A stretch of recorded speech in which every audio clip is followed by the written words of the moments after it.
Hello everyone, welcome back to your own channel. आज हम करने जा रहे हैं आपकी वर्कशीट नंबर 33 विषय गणित कक्षा 9, हमारी डेट 24 सितंबर के लिए। तो चलिए शुरू करते हैं। आज की वर्कशीट में हम त्रिभुज पढ़ेंगे। त्रिभुज के अंदर आपने देखा होगा कि जो त्रिभुज की सर्वांग समता की कसौटियाँ क्या होती हैं, क्योंकि हमने देखा था कि वो समान रूप कब होती हैं, समान जब उनकी भुजाओं का अनुपात बराबर होता है। लेकिन सर्वांग सम कब होती है, जब उनकी सारी भुजाएं, सारे कोण क्या हो, बराबर हो। ठीक है, बिल्कुल एक जैसे त्रिभुज आपके हों तब। तो कुछ इनसे संबंधित हम कुछ सवाल करेंगे, उनसे समझते हैं ताकि हमें कॉन्सेप्ट अच्छे से समझ में आए। देखो क्वेश्चन क्या है। एक त्रिभुज आपको दिया हुआ है ABC, जिसकी दो भुजाएं हैं AB और BC। ठीक है, तो और मध्य एक इनका माध्यिका है AD। ठीक है, तो ये एक दूसरे की जो दूसरा त्रिभुज है आपका PQR, इसकी भुजाओं के बराबर है। मतलब इसकी जो AB भुजा है वो PQ के बराबर है। ठीक है, QR है और इसका भी माध्यक है एक AD और इसका है PN, ये बराबर है। तो आपको ये दर्शाना है कि जो ये है ABD, ये सुरांग सम है किसकी, PQN की। और दूसरा आपको ये दिखाना है कि जो पूरा त्रिभुज है ABC वो सुरांग सम है किसकी, PQR की। ठीक है, ये दो चीजें आपको दिखानी है। तो देखो दिया क्या है, अगर मैं देखूं त्रिभुज ABC और PQR में, ठीक है, ABC और PQR में, इसके अंदर जो AB है वो PQ के बराबर है, जो BC है वो QR के बराबर है, और जो AD है वो आपका PN के बराबर। ये तीन चीज़ें आपको दी गई हैं।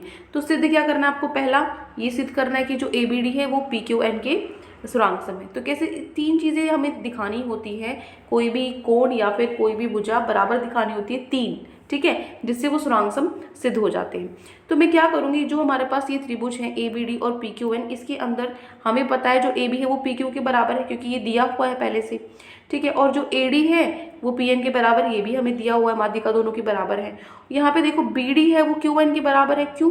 क्योंकि जो मान लीजिए आपको ये क्वेश्चन में दिया हुआ है कि जो BC है वो QR के इक्वल है, ये पूरी इक्वल है, तो इनकी जो आधी होंगे, अगर मैं इनका आधा आधा कर दूँ वो भी बराबर होंगी। तो जो BD है वो QN के बराबर है, समीकरण 1 से।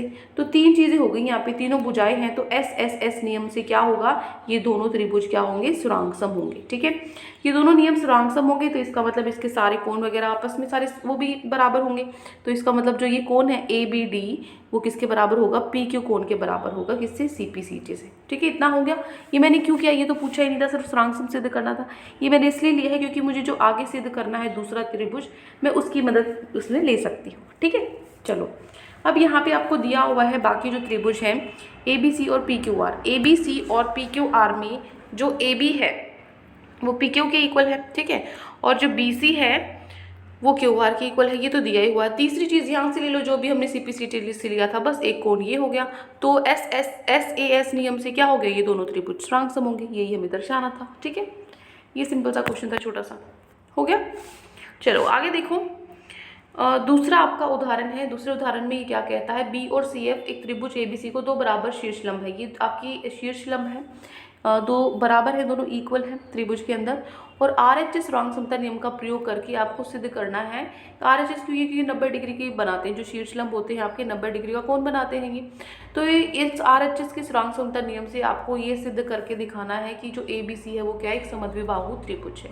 ये दिखाने के लिए सबसे पहले दिया क्या है, जो ABC के अंदर जो BE और CF है, जो BE और CF है, ये क्या है, शीर्षलंब है, और ये दोनों बराबर हैं, BA CF के बराबर है, क्योंकि ये दिया हुआ है इसने कि दो बराबर शीर्षलंब है।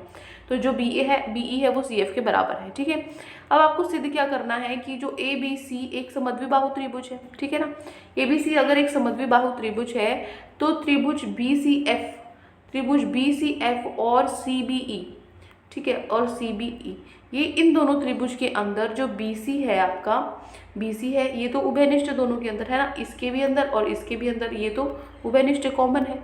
दूसरा जो BFC है, ये कोण और ये कोण बराबर है, दोनों 90 डिग्री है, समकोण है, क्योंकि लंब है, शीर्षलंब है। तीसरा जो CF है वो BE के इक्वल है। क्यों? क्योंकि आपको ये दिया हुआ है उसने कि ये दोनों शीर्षलंब बराबर हैं। तो तीसरी चीज हो गई कौन सी, दो भुजाएं और एक कोण। तो RHS कोण कितना है, 90 डिग्री का है, तो RHS नियम से ये क्या होंगे, दोनों सुरांग सम हो जाएंगे। दोनों सुरांग सम हो गए त्रिभुज, तो इनका सब कुछ बराबर ही होगा। तो इसका मतलब अगर मैं कोण ले लेती हूँ हमारा ये वाला और ये वाला बी कोण है जो वो सी के बराबर हो जाएगा सीपीसीटी से। सीपीसीटी से ये दोनों कोण बराबर हो गए, तो हमें पता है किसी त्रिभुज के बराबर कोणों की सम्मुख भुजाएं बराबर होती है। दो कोण बराबर है अगर किसी त्रिभुज में, तो इसकी सम्मुख भुजाएं, इसकी सामने वाली ये है, इसकी सामने वाली ये है, ये दोनों भी क्या होंगी, बराबर होंगी। तो जो ए बी है वो ए सी के बराबर होगी, ए सी ए भी बराबर होगी, तो ये क्या हो गया, एक समद्विबाहु त्रिभुज हो गया। समद्विबाहु त्रिभुज वही होता है क्योंकि जिसके अंदर जो दो भुजाएं हैं वो त्रिभुज के बराबर हो। यही हमें सिद्ध करना था, हो गया बस, ठीक है। चलो अब आगे चलते हैं हमारे क्वेश्चंस पे, अभ्यास प्रश्न पे। तो आज की वर्कशीट में आपके सिर्फ ये 2 ही क्वेश्चन है, छोटे छोटे क्वेश्चन है बिल्कुल, इनको सॉल्व कर लेते हैं। पहला क्वेश्चन है ए बी सी और डी बी सी एक ही आधार पर, आपके पास ए बी सी दिया हुआ एक त्रिभुज और दूसरा डी बी सी दिया हुआ त्रिभुज। दो त्रिभुज है एक ही आधार पर, बी सी पर ही बने हैं दोनों, ठीक है। ये वाला त्रिभुज भी इस पर बना है और जो बड़े वाला है वो बी सी पर बना है।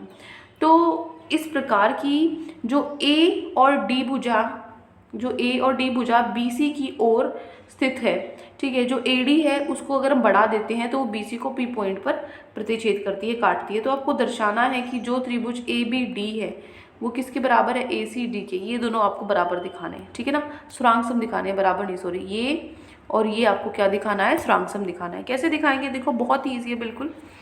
सबसे पहले आपको दिया क्या गया है, ये देखो, ये है बस आपका आंसर नंबर 1, ठीक है, इतना सही है। तो आप लिखोगे सबसे पहले दिया क्या है, दिया है जो त्रिभुज ए बी सी है वो क्या है, इसकी सी लाइन नहीं दिख रहा ना अब, ठीक है। चलो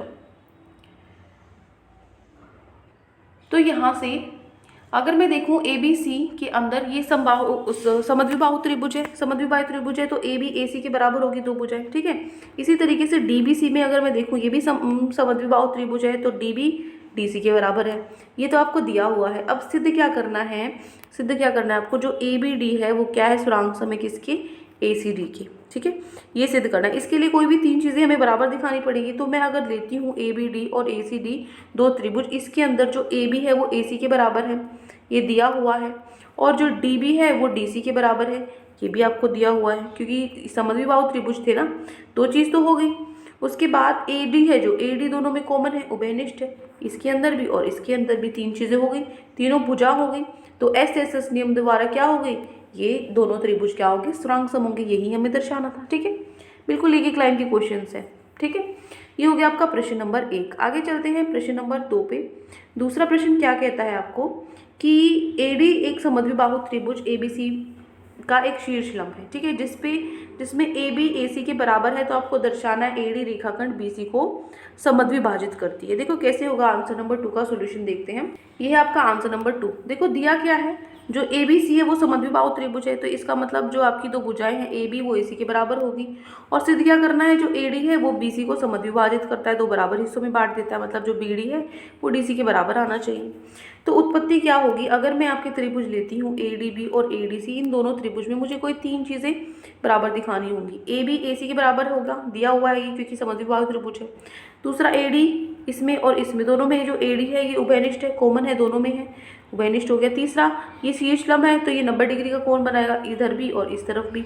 तो ये क्या होगा, जो ए डी बी है ए डी सी के बराबर है, 90 डिग्री का बनाता है।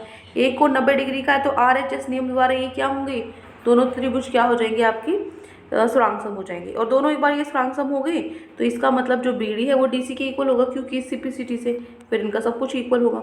तो बी डी डी सी के इक्वल होगा सी पी सी टी से, तो इसका मतलब जो ए डी है वो बी सी को समद्विभाजित करता है, ठीक है। यही हमें सिद्ध करना था। तो ये हो गया आपका प्रश्न नंबर 2। तो ये 2 क्वेश्चन आज आपकी वर्कशीट में गिवन थे। आई होप आपको अच्छे से समझ में आ गए हैं। कोई भी डाउट है किसी भी क्वेश्चन में तो कमेंट सेक्शन में आप मुझसे पूछ सकते हैं। और अगर आपको लेक्चर अच्छा लगे तो चैनल को सब्सक्राइब कर सकते हैं, वीडियो को लाइक कर सकते हैं। आज के लिए इतना ही, मिलते हैं नेक्स्ट वीडियो में। Till then take care, bye bye.